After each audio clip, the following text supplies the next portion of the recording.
भारतवर्ष, जिसे कि एक धार्मिक देश माना जाता है। भारतवर्ष में अनेकों धार्मिक कार्य प्राचीन काल से किए जाते हैं।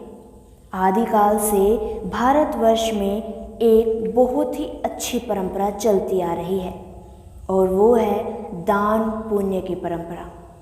दान पुण्य की परंपरा भारतवर्ष में आदिकाल से चली आ रही है। प्राचीन समय में बड़े बड़े राजा महाराजा स्वर्ण अशर्फियाँ, महंगे तोहफे, जेवर आदि दान किया करते थे। सेठ साहूकार कपड़े कंबल आदि दान किया करते थे।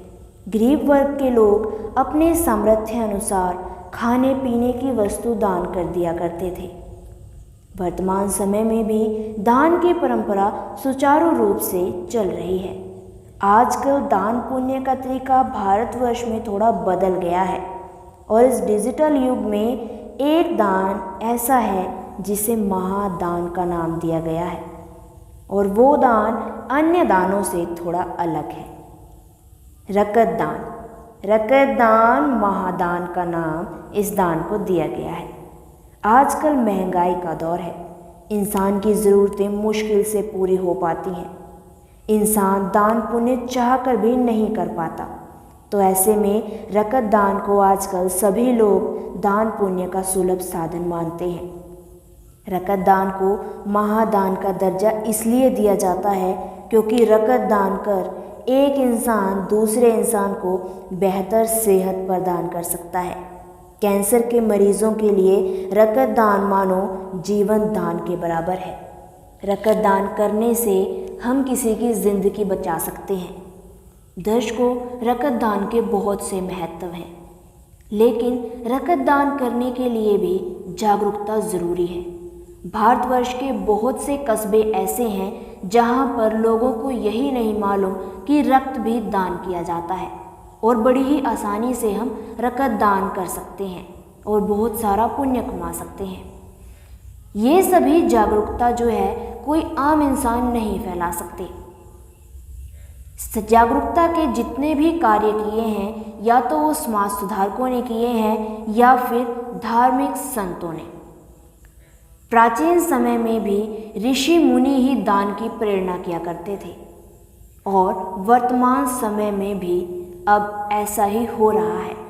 जी हाँ, वर्तमान समय में ऋषि महर्षि तो है नहीं, लेकिन वर्तमान समय में एक धार्मिक नेता दिनों दिन उभर रहे हैं। वो धार्मिक नेता दिनों दिन लोगों में जागरूकता फैला रहा है।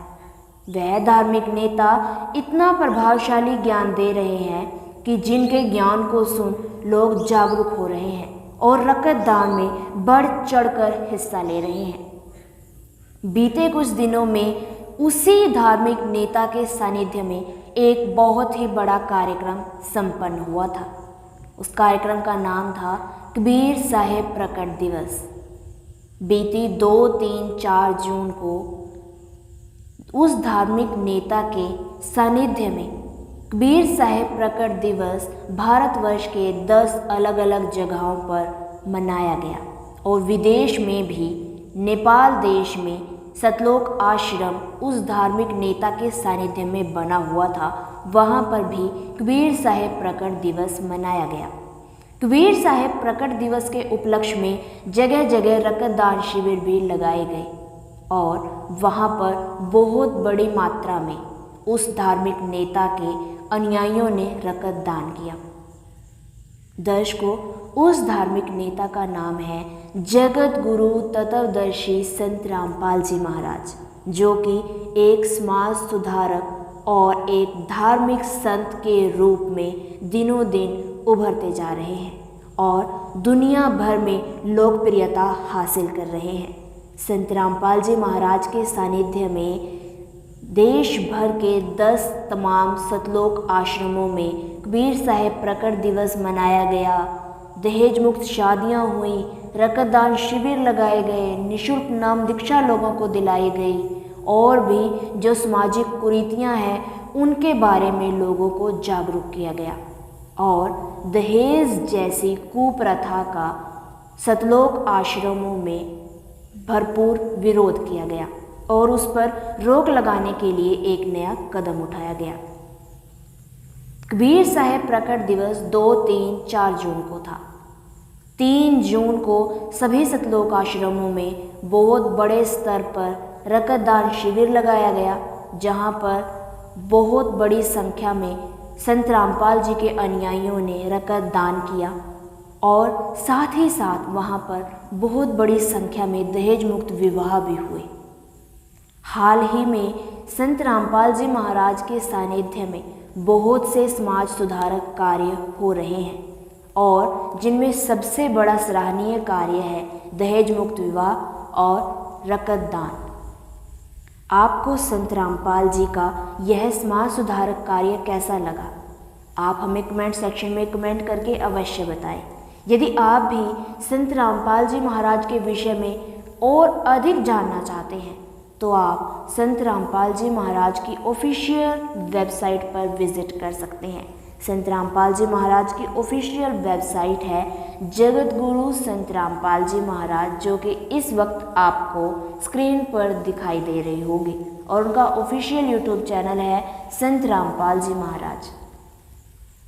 जगत गुरु तत्वदर्शी संत रामपाल जी महाराज एक समाज सुधारक होने के साथ साथ एक तत्वदर्शी संत भी हैं।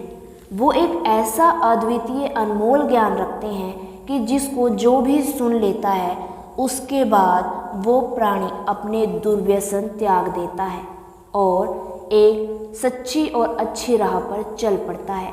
संत रामपाल जी महाराज का ज्ञान इतना ठोस है कि जिसको सुनकर लोग नशे जैसी बुराई को भी त्याग देते हैं।